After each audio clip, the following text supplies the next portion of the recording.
Bonjour, igreja. Dioto Benício. Alacadubaê. Alacadubaê. Tudo isso resumindo é bom dia, igreja. Que Deus te abençoe. Aí você diz, Amina. Alacadubaê. Amina. Glória a Deus. É bênção. É bênção, mas para chegar na bênção tem muita coisa para se fazer. Antes de falar qualquer coisa de África, eu queria louvar a Deus, porque essa semana, dia 3, se alguém ainda não viu as redes sociais, mas quem já viu já sabe, essa semana, dia 3, eu comemorei 2 aniversários muito especiais. O primeiro de eu assumir o ministério do Senhor Jesus oficialmente, há 30 anos atrás, quando eu fui para missões no dia 3 de fevereiro. 30 anos essa semana. E nesse mesmo dia, dia 3 de fevereiro, eu conheci a mulher que Deus colocou ao meu lado. Nesse mesmo dia. É um presente, não é?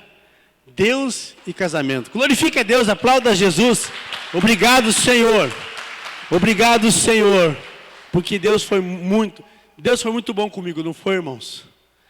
Me deu essa mulher, e aí só ela mesmo para me fazer aguentar 30 anos e, sei lá, até morrer, servir ao Senhor integralmente. Glórias a Deus. Bom, para quem não sabe, nós saímos daqui no dia 4 de dezembro. Dia 4 de dezembro.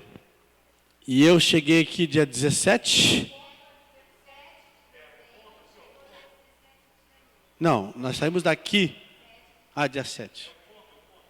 Já é o fuso horário, 7 de dezembro, saímos daqui, juntos. E eu cheguei dia 17 de janeiro. E ela chegou dia 24 de janeiro. 25 de janeiro. Chegamos separados, porém juntos em amor, juntos no Senhor. E estivemos no oeste da África. Ali onde está o detalhe da bandeira de Burkina Faso. Burkina Faso fica ali divisa com Mali, Mauritânia, Níger, Nigéria. Não é no litoral. Aliás, já está quase na divisa. Aqui a parte verde é uma parte de verde mesmo, de selva africana. E aonde está claro já é deserto do Saara. Então, bem perto da divisa, um lugar muito seco, um lugar de bem pouca água.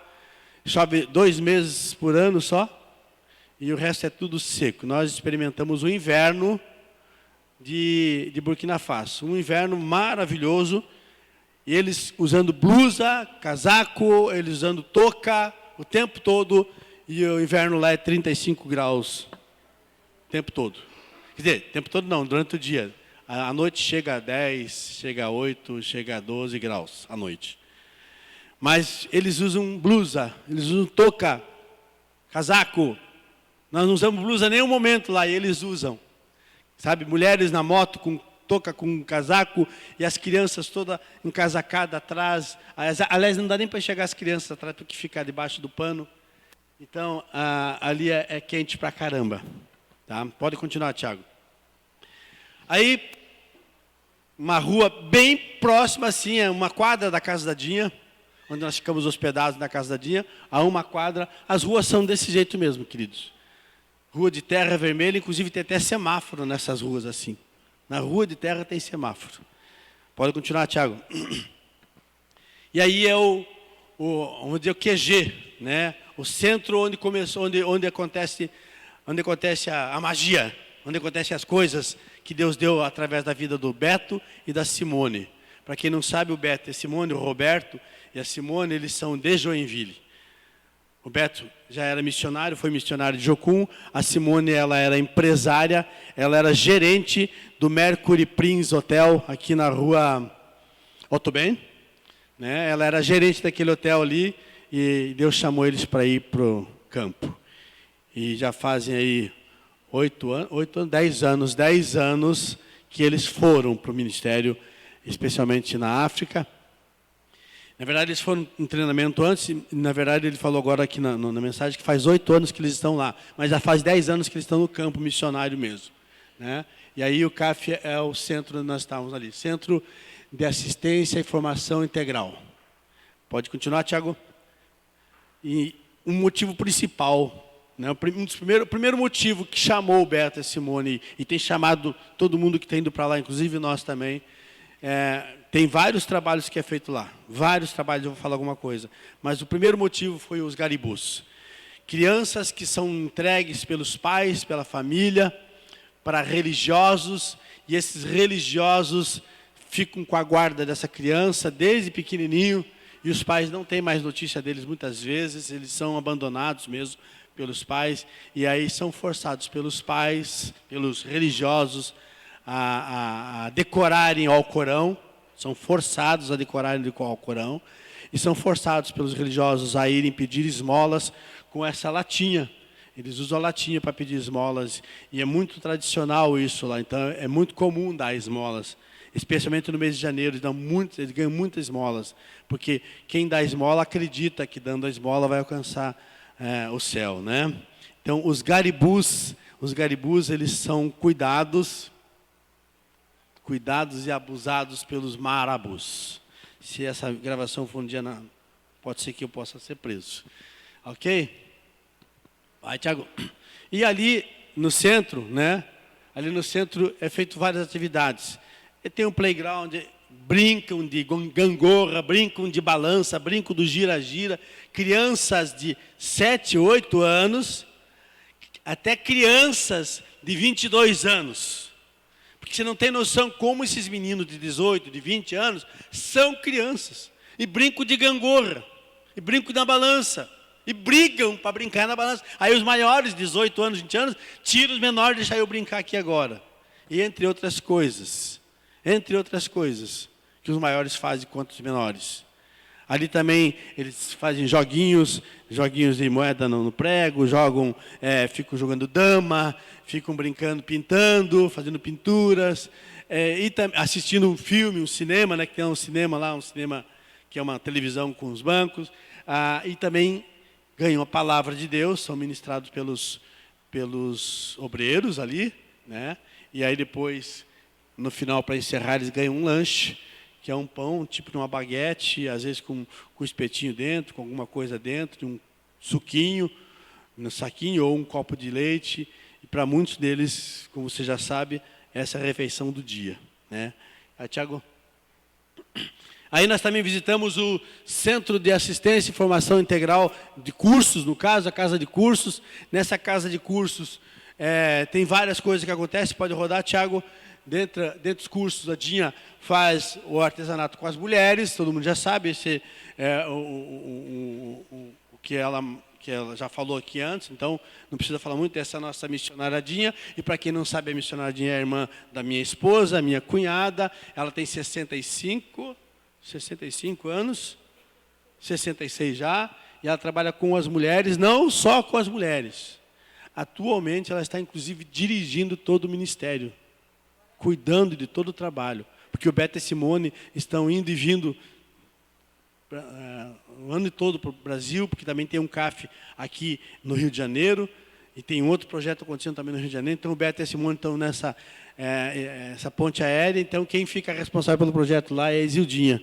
Então você está investindo aqui, a Isildinha é filha dessa igreja, e a igreja tem abençoado uma mulher que tomou muitas responsabilidades lá. Próximo, Tiago. Aconteceu também, nós participamos lá, e a pastora Vanilza, ela ministrou no encerramento do curso de alfabetização de adultos. Adultos, tem muitos adultos, eu não sei falar em porcentagem, a professora já deu glória a Deus, porque é professora, ela sabe a importância que é um ser humano saber ler, e eles não sabem ler. Então é dado um curso, né? Foi dado um curso e a Vanilza participou do encerramento, ministrou essas vidas no encerramento. Próximo. E também outro trabalho que acontece ali, além na casa de curso, acontece informática, acontece corte e costura, acontece marcenaria.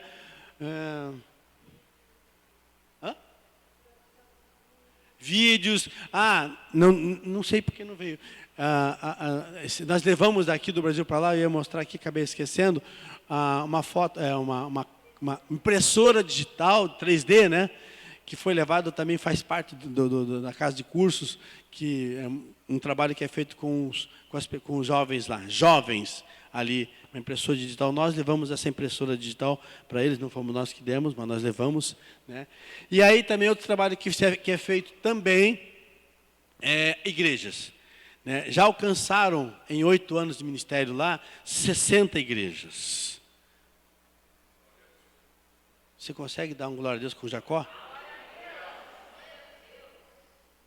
A gente fica aqui sentado às vezes e a gente não implanta nenhuma igreja. Uma igreja é uma pessoa, o ano inteiro, sabe? E nesses 8 anos, eles já alcançaram 60 igrejas, implantaram muitas, não vou dizer números, mas muitas, mas já alcançaram 60 ministérios implantados, que não é o CAF que planta a igreja para o CAF. Eles estão trabalhando nas aldeias. Aqui é uma aldeia. Essa aldeia é a aldeia de Tocoró Samblá.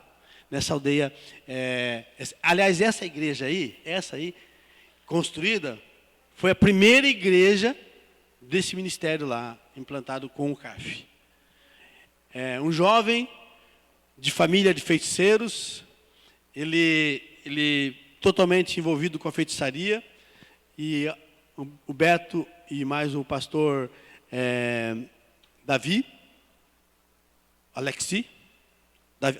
pastor Alexi, alcançaram esse jovem e ministraram a vida dele, ele aceitou Jesus, e ele falou, então tá, agora eu deixo a feitiçaria e vocês me ensinam a falar de Deus, falar de Jesus, que eu não sei de nada disso, não sei o que é isso, nunca tinha ouvido falar de Jesus, feiticeiro, muçulmano e outras coisas mais, não estava longe de Deus, uma aldeia a mais de 30 quilômetros da cidade de Bobô. Bobô é uma cidade onde nós estávamos, e o Beto, a Simone e o Alexi foram trabalhando com esse jovem, e aqui era debaixo de uma árvore.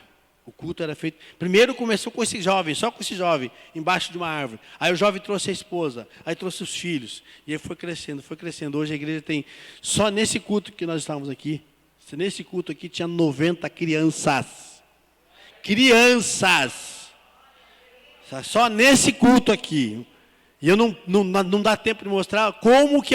Aí os irmãos vão me desculpar, mas aí eu me senti em casa. A maioria aqui já sabe por quê. A Kátia já está até rindo por quê. Porque, cara, eu tive que... Fui obrigado, irmão, pastor Jean, desculpa, mas eu fui obrigado a dançar, fui obrigado a pular, fui obrigado, sabe, abaixo de tambores, abaixo de uma música bem ritmada, que desculpa aí, que é ligada à nossa cor, viu, Maia? Nossa cor, a cor é uma delícia, o louvor é uma delícia. Eu sei que alguns aqui se escandalizariam. Eu sei que alguns aqui não conseguiriam nem mexer a perna. Alguns aqui ficar assim, ó. Que é isso? Para quem já foi no centro de Candomblé, dizer, meu Deus, vai baixar um santo aqui. Não baixou um santo, tinha um monte de santo lá. Já estava lá tudo santo lá, sabe? Tinha pai de santo assim lá dentro. Estava cheio de pai de santo lá dentro. Por quê? Porque já estavam cheios do Santo Espírito. Sabe? Falando em línguas e adorando a Deus.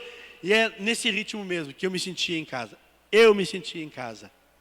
Então aí, o nome dessa tribo é Guentiere. Essa tribo é uma tribo, foi a primeira trabalho do Beto Simone, próximo. Aí, não tinha uma antes. Já foi com as crianças, tudo? Aí já vê uma imagem mais ou menos como é que estava. Já tinha acabado o culto aí, estavam indo para suas casas. Não tem casa em volta, tá, irmãos? Tem criança aí que anda 3, 4, 5 quilômetros a pé, nesse sol escaldante, nesse chão vermelho, para ir ouvir a palavra de Deus. E a gente tem um carro, 2 quilômetros da igreja, ar-condicionado, acho que hoje eu não vou. Vai, próximo. Essa aqui então é a igreja, aquele era Tocoró Samblá, essa aqui é o Guentiera, a primeira igreja que nós fomos visitar, sabe? Uma igreja desse tamanho mesmo, um louvor abençoadíssimo, e como todo pastor prega numa igreja, ganha uma oferta, eu também ganhei uma oferta nessa igreja, uma bacia desse tamanho de pepino e uma bacia desse tamanho de amendoim. Maravilha, Não imaginei que nós ia comer todo aquele pepino. Comemos todo o pepino. Próxima. Esses dois meninos foram os dirigentes. Os dirigentes do louvor. E está ali os dois instrumentos. Não parece, mas tem um instrumento aqui na perna desse menino. Ele tocou. E aqui ele tocava. E duas meninas de no máximo 12 anos cantavam. E na verdade não só as meninas, eles dirigiram o louvor. Mas daí tinha a participação dos homens, que cantavam louvor, a participação das mulheres, que cantavam louvor, a participação dos jovens, que cantavam louvor, as crianças cantavam louvor. Crianças, que eu digo crianças, não dá para mostrar tudo, irmãos, é muita coisa. Fica o convite, quer ver tudo? Uma cuca e uma orelha de gato resolve, né, pastor? Uma cuca e uma orelha de gato, eu e a pastora mostramos, sem problema nenhum, estamos à disposição. Tá? Volta um pouquinho. Eu não sei se vocês perceberam, mas eu estou de barba vermelha ali. A minha barba está vermelha. Também 30 quilômetros de moto. Eu fui com uma outra camisa, não fui com essa branca. Vocês não têm noção. Na cuca e na orelha de gato eu mostro a foto, como é que ficou a coisa. Tá? Vocês não têm ideia. É muito pó. Pode continuar. Outro trabalho que é feito lá, que está começando agora e que Deus tem feito maravilhas, não dá para ter noção de todo o terreno, mas é mais ou menos isso aí. Tá? Não, aquela moto ali é uma moto que carrega água. Ali não tem poço no lugar, aquele branco ali é um galão de água para fazer a construção.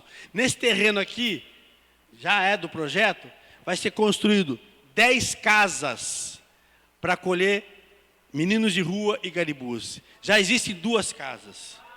Já existem 2 casas implantadas, com obreiros, pais sociais obreiros, homens de Deus, mulheres de Deus, que ministram a palavra, as crianças são ministradas, saem da rua, saem da seita muçulmana e vêm para Jesus.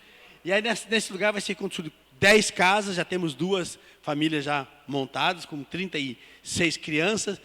Vai ser feito um ambulatório, quadra de esporte, já tem uma casa de administração e uma igreja. Para atender esse local, essa região ali. Tá? Pode continuar? Essa aqui então foi a primeira casa. Já tem a primeira casa foi o administrativo, agora essa é a primeira casa que vai morar uma família. E já tem uma família para morar nessa casa. E aqui tem um pouco do corpo de obreiros, né? Esse que está bem aqui no meio, na coluna, bem aqui no meio, aqui, ó, na coluna, ele é engenheiro formado, aqui em Joinville, e ele é daqui do Fátima. Está lá servindo ao Senhor.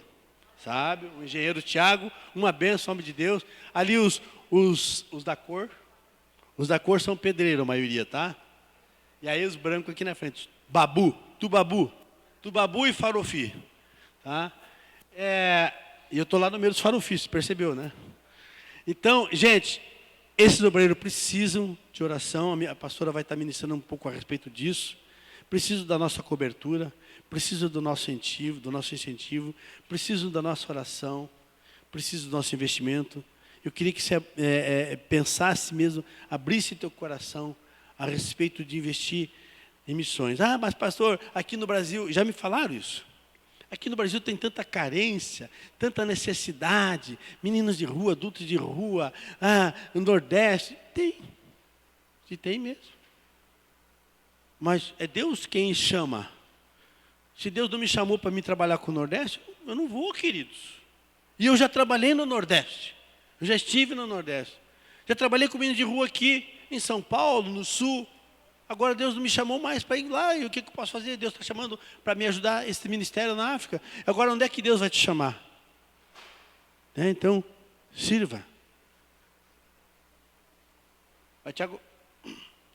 E aí, eu queria encerrar com, de slides, encerrar com essa minha participação. Eu comecei a fazer um trabalho com crianças de rua há 30 anos atrás. Como eu já falei aqui, 30 anos atrás, eu já estava lá em Belo Horizonte. Não, ainda não, nós estávamos em formação aqui no Brasil, aqui em Paraná, em Curitiba, depois eu fui para Belo Horizonte. Mas o meu primeiro trabalho foi com meninos de rua, foi com crianças carentes, foi na favela. E desde então eu me apaixonei e eu tenho trabalhado com isso. Já estão 30 anos que eu trabalho com crianças. Então faça uma conta.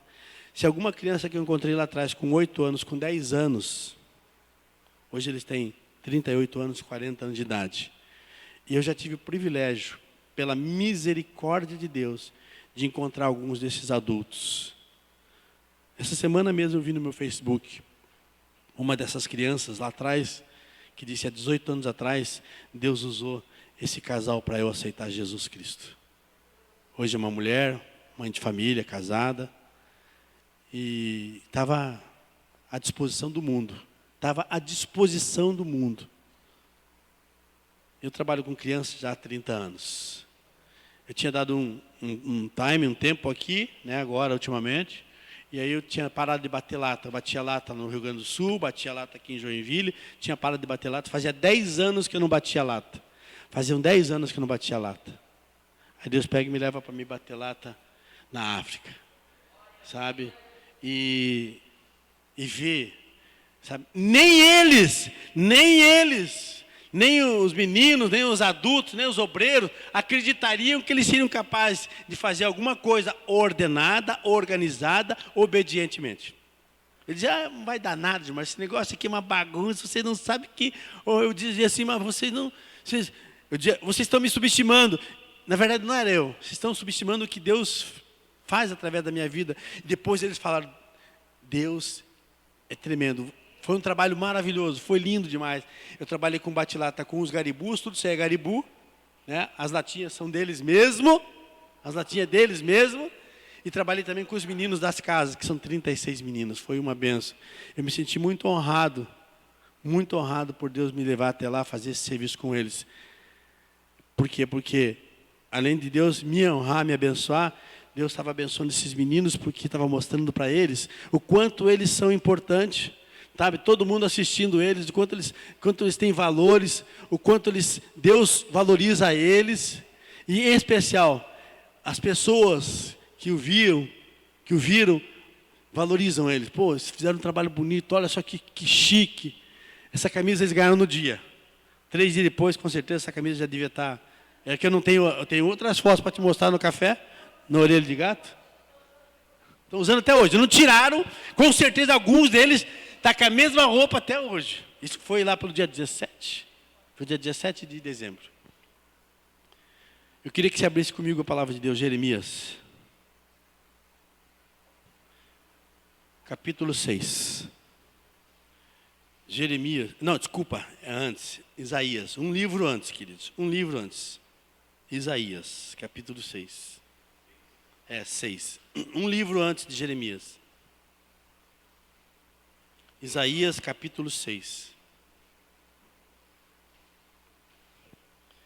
Eu não vou ministrar essa palavra, mas eu quero que desde já, quando eu estava essa manhã orando com a pastora Fofa, eu pedi a Deus, misericórdia, Deus, nós não queremos falar o que nós queremos. E nós temos vontade de falar cada coisa, irmãos.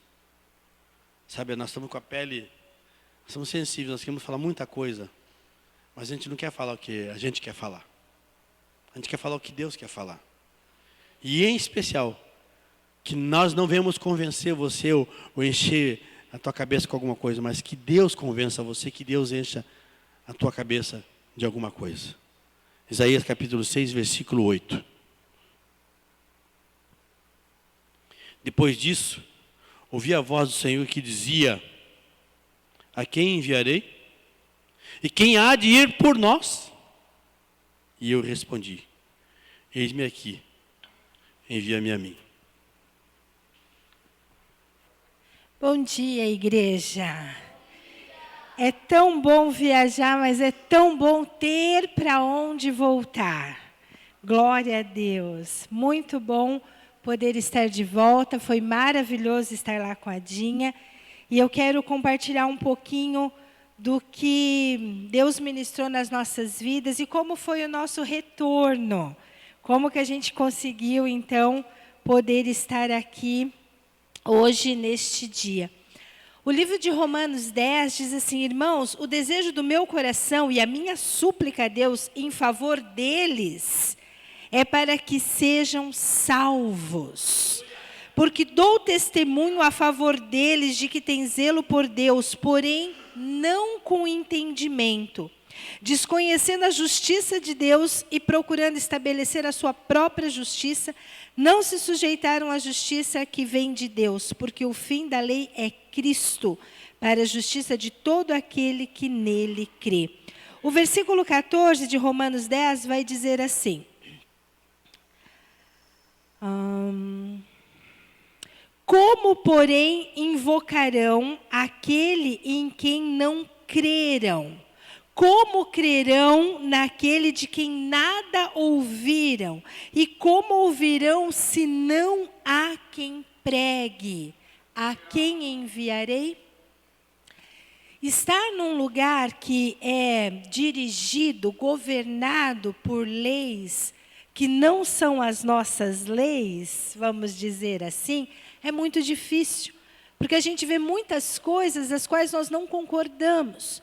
Existe um padrão no campo missionário, que o missionário só deve interferir na cultura se essa cultura quebra os princípios.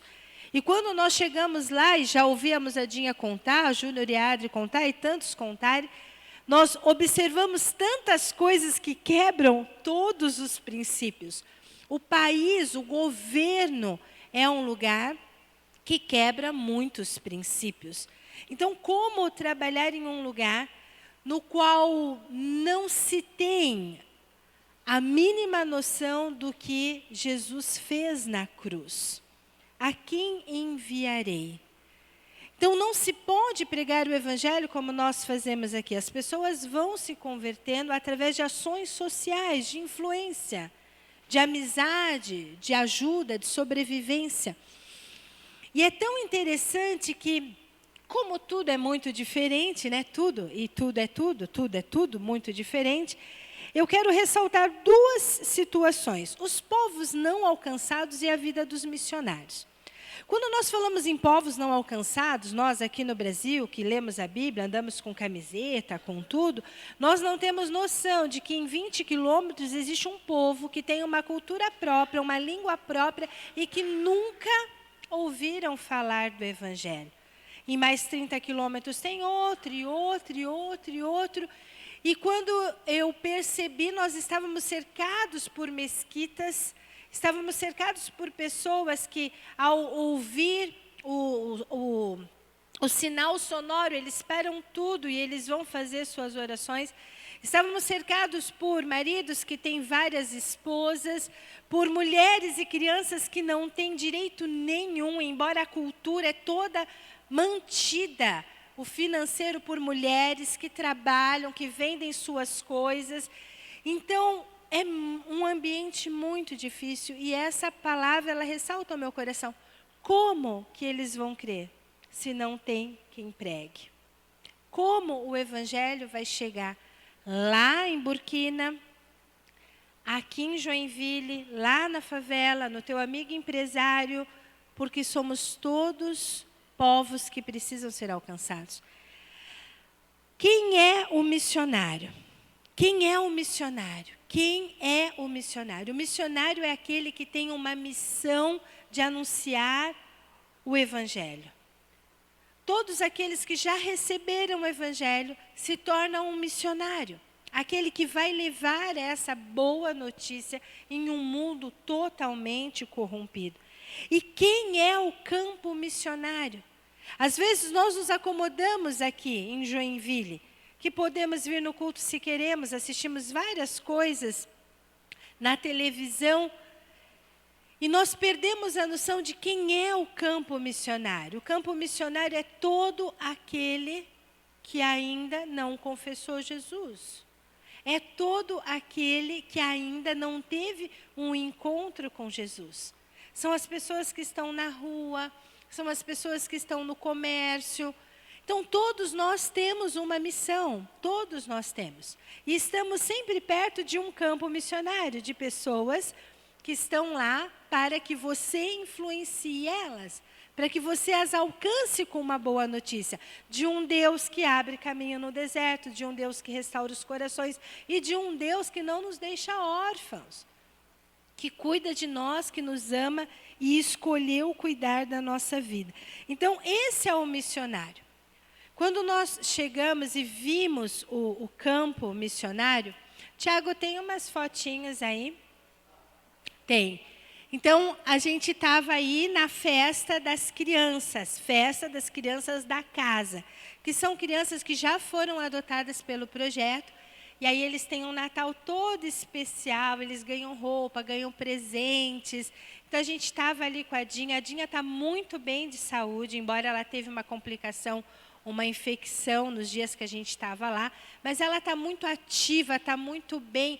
E o que mais me trouxe paz e alegria nessa viagem foi ver o amor que ela tem pelo povo. Realmente ela não mora mais em Joinville. Aqui não é mais a casa dela.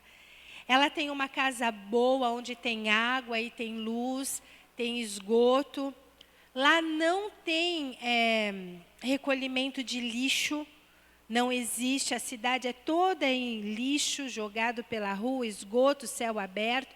E aí se paga um dinheirinho para alguém passar na sua casa, recolher o seu lixo, e aí eles vão queimar o seu lixo. Então, todos os dias, a gente tem aquele cheiro de fumaça, de coisa queimado pela cidade. E a Dinha mora muito bem, mora perto do projeto, perto daquela rua. E nós ficamos muito felizes em ver quanto ela ama o povo, e quanto o povo a ama. E é notável, é diferente dos missionários que vão para ficar 2 anos, 3 anos, 4 anos. Não, ela está lá, ela vive lá. Eu fui pedir para um nativo, porque agora só vão ficar 2 missionários brasileiros, a família da Joana, que também é de Joinville, e a Dinha. Todos os outros colaboradores são nativos, e é um projeto do CAF, manter nativos na ativa, trabalhando, mas precisa do brasileiro, porque eles não têm a noção do evangelho como nós temos.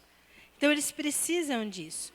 Então, eu pedi para o nativo, cuida dela para mim. Ele disse, não, eu vou cuidar dela para nós, porque ela é nossa. E na feira, todo lugar que a gente ia, a gente andava e todo mundo cumprimenta ela. Ela vai conversando com todo mundo. Aí ela fala, eu vou comprar aqui um tomatinho. Ai, nem preciso tomar, mas coitada, está aqui o dia inteiro. As mulheres vão para a feira cedo, levam suas coisas para vender. E elas passam de venda em venda. Então, é muito comum você encontrar as mulheres com aquele negócio na cabeça, vendendo uma roupa, uma cebola, um pepino, um tomate. E aí elas vão na feira e compram o que elas precisam. São saquinhos tipo de sacolé, chup-chup, que tem ali 25 centavos de macarrão, 25 centavos de óleo. Elas compram isso e vão para casa cozinhar. Não faz sentido ter 1 litro de óleo no dia se você só vai usar uma colher. Entenderam? É assim. Você só vai usar hoje, então você não precisa ter. Não adianta tu ter um pacote de macarrão se você vai cozinhar os 25 centavos, né? Então, eles funcionam dessa forma. E ali a Dinha conhece muita gente, a Dinha conversa com muita gente. Realmente, eu vim embora com meu coração livre, leve, solto, de todas as vezes que ela se despede para ir embora, que o coração aperta, né? Dessa vez deu aquela calmaria. Então, o missionário no campo, ele precisa de muito acolhimento, ele precisa de muito cuidado. E aí, nós passamos por uma experiência, pode passar, Tiago? Que tem essa família, passa a outra primeiro.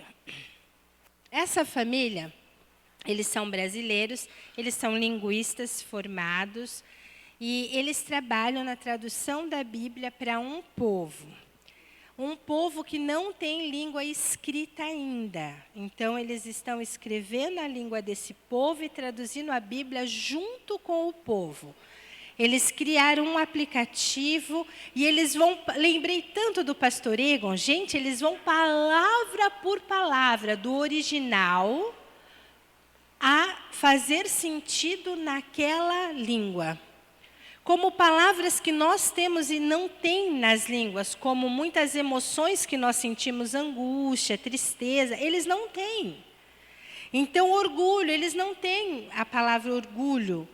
Então, vai de palavrinha por palavrinha para montar. Eles já montaram o Novo Testamento, estão finalizando o Novo Testamento para um povo. para uma etnia. Esse casal é o casal que nos recebe quando a gente chega na capital, porque a capital fica a 6 horas da casa da Dinha.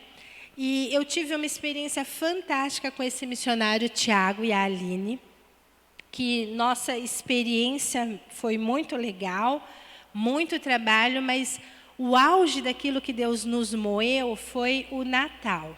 Então, no Natal, nós tivemos um jantar com alguns brasileiros, e logo depois do Natal, o pastor Gilmar teve alguns sintomas, e uma das brasileiras estavam com Covid.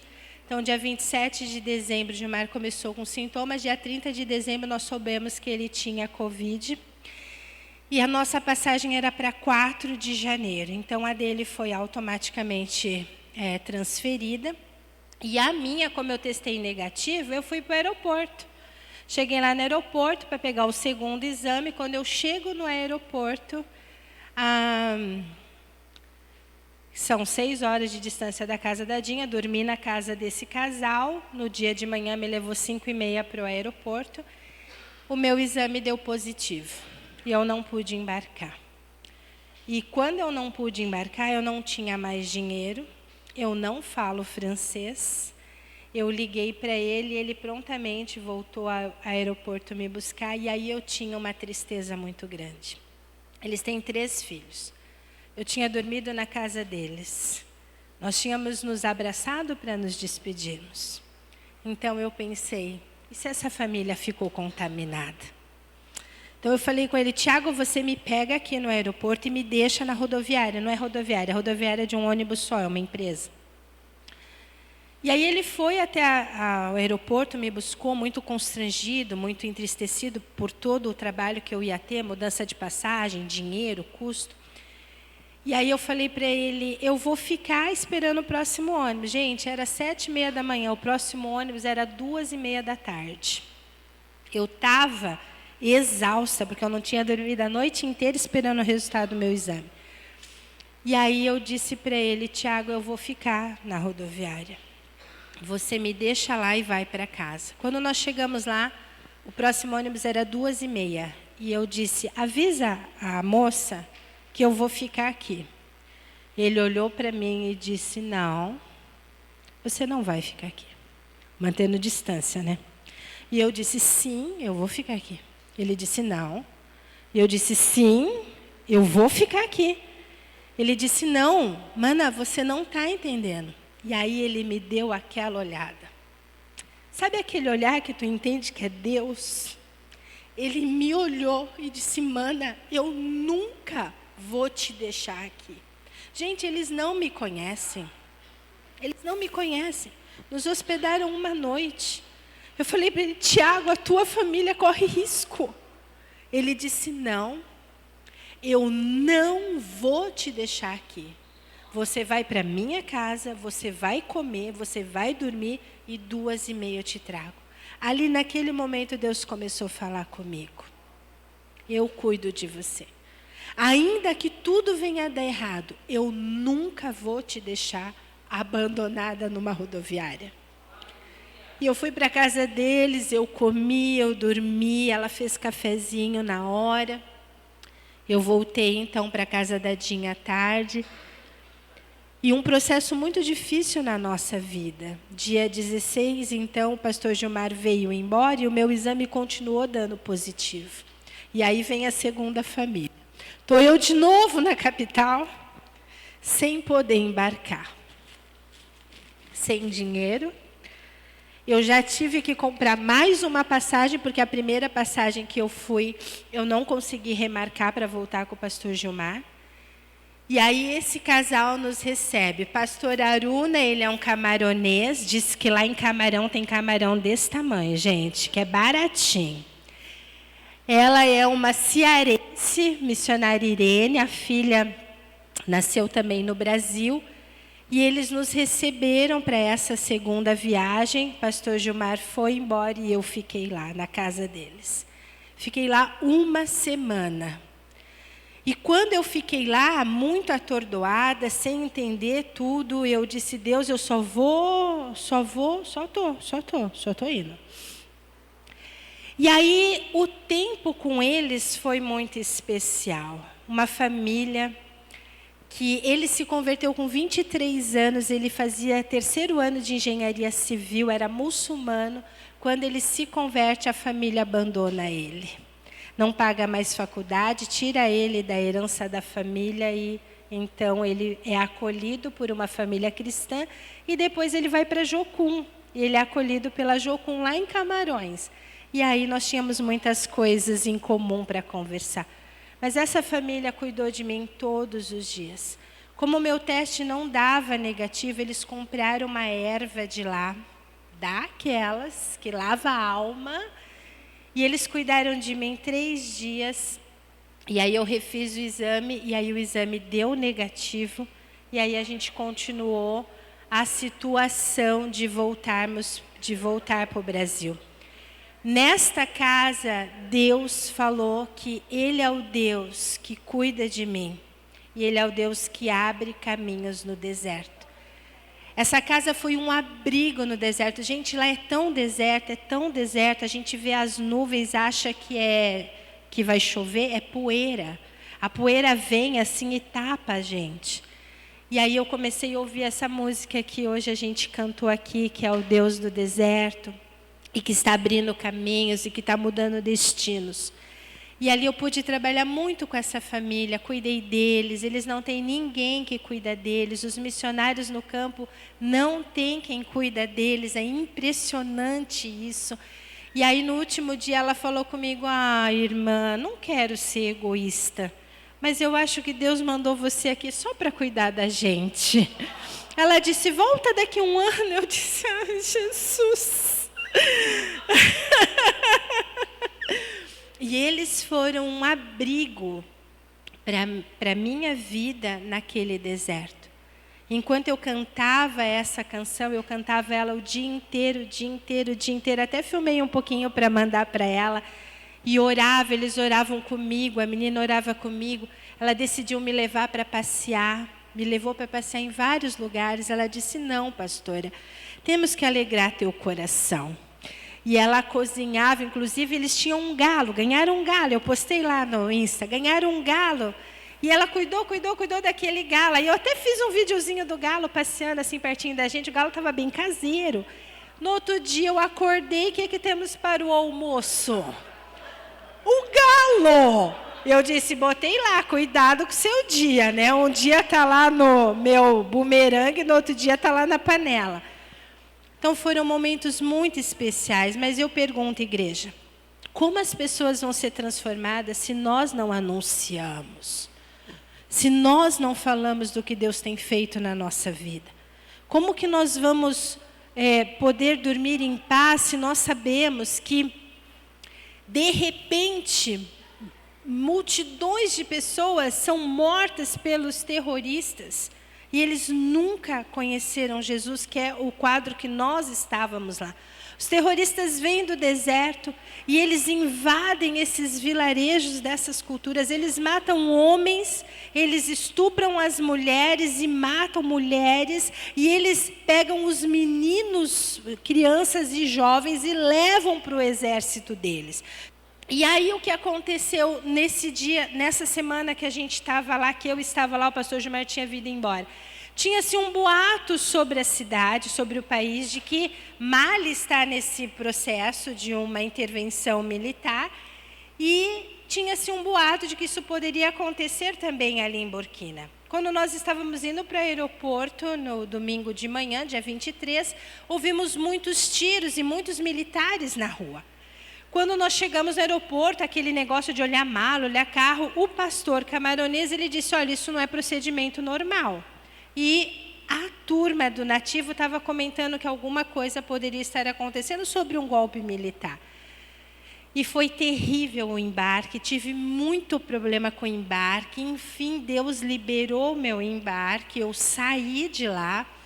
E aí, quando eu chego em São Paulo, no dia 25, que o pastor Gilmar, então, me dá a notícia de que, assim que o meu voo saiu, e os militares tomaram o poder. Aqueles tiros era na casa do presidente, próximo do aeroporto.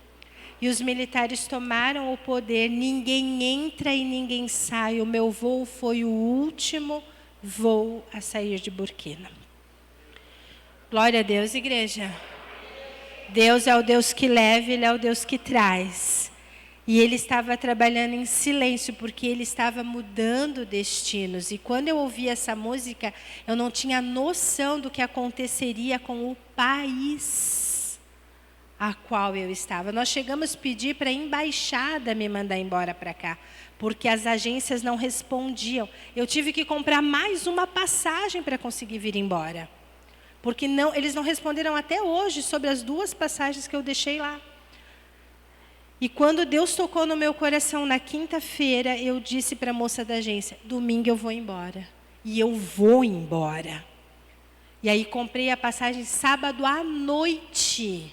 Uma amiga minha disse que eu tenho um problema muito sério. Que eu tenho muita experiência com Deus, de conhecer o Deus dos milagres, e tenho amigos muito pobres. Então, eu não conseguia comprar a passagem por causa desses 2 motivos. Não tinha dinheiro, não tinha quem me ajudasse, e sabia que Deus ia me tirar desse deserto. Sabia que Deus ia fazer uma intervenção. E é sobre isso que eu quero encerrar essa palavra dessa ceia, desse domingo. Deus é o Deus que faz intervenção na nossa vida. Mas Ele tem um objetivo pelo qual nós estamos aqui, não morremos de Covid, não morremos de acidente, ainda estamos vivos. É que Ele quer que a gente testemunhe do amor dEle, para que mais pessoas estejam no céu conosco. Calcula como as tribos são invadidas, as pessoas morrem, elas nunca ouviram falar de um Salvador. Existe um fenômeno que acontece lá que algumas pessoas começam a ter algumas alucinações, e elas vão para o meio do mato e elas começam a gritar, aclamar, gritar e aclamar. E sabe o que acontece com elas? Sozinhas, elas têm um encontro com Deus, Jesus se revela a elas. E elas saem do mato e voltam para a cidade, para a tribo, para o vilarejo, convertidas. E elas não podem contar nada para ninguém, porque elas podem morrer por aquilo. E aí o que elas fazem? Elas ficam orando dentro de casa, elas ficam ensinando suas crianças. E quando aparece uma igreja, como esse pastor camaronês está abrindo 2 igrejas para nativos, quando faz um evento, então mata lá um bicho, faz um almoço, as pessoas saem de suas casinhas, e isso tinha 120 pessoas em uma reunião, e elas já estão convertidas, igreja. Olha que loucura é isso! Elas só estão esperando alguém que também pensa como ela pensa, que crê como ela crê, para que se ajunte. Gente, nós vamos levar dias, meses, anos e a nossa vida para administrar tudo quanto nós vimos e presenciamos nesses dias. Mas Deus é o Deus que abre caminho no deserto, que me escondeu lá até o último momento, no qual eu já não podia mais ficar, eu não tinha emocional, não tinha financeiro, não tinha mais ânimo para ficar lá naquele deserto. E Deus então preparou aquele voo para que eu pudesse estar aqui. Deus é o Deus que abre caminho no deserto. Os missionários precisam de cuidados, mas as pessoas aqui também precisam de que você conte o que Deus tem feito na tua vida. Como vão crer se não há quem pregue? O texto acima, não vou ler agora, já estamos encerrando, ele diz, quão formosos são os pés daqueles que anunciam as boas novas. Não diz que são formosos os pés de quem está na África, de quem está na China, diz que é formoso o teu pé, porque tu anuncias boas novas. É o teu caminhar que vai levar o evangelho, é o teu caminhar que vai levar abrigo para essas pessoas. E Deus, Ele quer trabalhar na nossa vida. Essa presença dEle em todos os lugares. Quanto custa viver num país miserável? 1 litro de leite, queridos, custa R$17. Um saquinho de leite em pó, R$21. A nossa igreja tira 4% das entradas e manda de oferta para a Dinha. Eu fiquei chocada de ver que esse dinheiro não dá para ela comer 15 dias. Para nós, pode parecer muito, porque você oferta do teu pouquinho, a gente ajunta, né? E glória a Deus. Mas para quem vive num país miserável, é chocante. É chocante ter que pagar para tirar o seu lixo. Ah, nós também pagamos, né? Pagamos a prefeitura, inclusive é agora que tem que pagar. Ah, fica a dica. Mas, gente, é uma situação... É impressionante, impressionante. Então, o meu clamor hoje, para que haja salvação no mundo inteiro, mas para que você seja canal de salvação para quem está perto de você. Para que você ore por missões em todos os lugares, mas que a nossa igreja ela seja missionária, ofertando, cuidando dos missionários que estão no campo e evangelizando aonde nós estamos. Porque Deus é o Deus que abre caminho no deserto. Eu tinha certeza que Deus faria alguma coisa, não sabia o que. Inclusive, pedimos que a embaixada me mandasse embora. E não foi possível. Quando a embaixadora lá falou comigo, ela disse assim, olha, não tenho nada que eu possa fazer por você. Eu falei, tô feia mesmo, hein? Se ela não pode fazer nada por mim, como representante dos brasileiros aqui, quem é que pode? Deus pode. Ele é aquele que faz, quando ninguém pode fazer. Vamos ficar em pé, igreja, eu quero fazer uma oração. Eu trouxe alguns tecidos, pouquíssimos, R$35 a peça do tecido. E também estou passando pela realização de um sonho. Eu estou participando do projeto desse devocional com esposas de pastores batistas. Tem 2 textos meus aqui. Foi uma junção de textos de uma pastora missionária que mora na África do Sul. E é um devocional de encorajamento. São doses diárias de encorajamento. Tem 2 textos que vêm trazendo aí uma lembrança. Eu guardo minhas agendas desde que eu saí de casa para escrever um livro. E quando eles me pediram para colaborar com esse devocional, eu fiz lá os textos e tal. E aí a gente tinha um dia que foi muito legal aqui com o pastor Egon na segunda-feira, que era sobre as decepções, alguma coisa assim. E aí a moça disse, saiu o negócio, pode pegar lá e comprar tal. Quando eu fui procurar o meu direito de comprar o devocional, o meu nome não está nele. Aí eu fiquei chocada, eu falei, e agora? E eu entendi, né, que Deus é um Deus que faz, e é Ele que faz. E aí eu falei, tá, meu nome não está nele, mas eu tenho o direito de comprar mais barato? Aí ele falou, tem. Eu falei, então tá bom. Tem 2 textos que são meus. Na lista final de nome não aparece os meus nomes, o meu nome. E foi muito especial isso. Porque poderia ter sido com outra pessoa. Eu falei, Deus, tranquilo, para nós está fechado, né? Então, se você adquirir, tem lá as páginas, que tá as iniciais do meu nome, 19 de abril e 20 de julho. E é um projeto que me anima a escrever a nossa história, né? Então, eu quero começar esse ano de pouquinho em pouquinho, contando aquilo que Deus tem feito. E eu queria orar por você, por nós, pelo nosso momento de ceia, para que esse encontro com a mesa do Senhor, esse encontro em casa, em família, em segurança, possa nos animar a fazermos tudo quanto Deus tem para executar através da nossa vida. Porque Deus faz em nós e através de nós. Pai, te agradecemos por tudo quanto nós passamos nessa vinda. Eu tenho certeza que Tu és o Deus que abre caminho no deserto. E a minha oração, Deus, é que cada coração aqui seja aquecido pela Tua palavra, por essa experiência que nós tivemos e que se torne caminho de abrigo no deserto para as pessoas que estão sofrendo, que se torne, Senhor, luz para os povos, que haja salvação, cura e libertação através dessa igreja, que o Teu Espírito Santo tenha liberdade de nos usar quando e como o Senhor deseja. E se temos alguém aqui com o coração ferido, Senhor, que haja cura, porque Tu és o Deus que nos cura. Tu és o Deus que nos cura, que nos transforma e que restaura a nossa história. E nós queremos, Pai, anunciar o Teu reino até que o Senhor venha nos buscar. Maranata, Senhor. Nós estamos aqui em Joinville, aguardando o Senhor nos buscar. Nós agradecemos, Pai, em nome de Jesus. Amém? Amém, igreja? Foi muito bom ir. Mas é melhor voltar e ainda melhor encontrar com você aqui. Glória a Deus pela sua vida.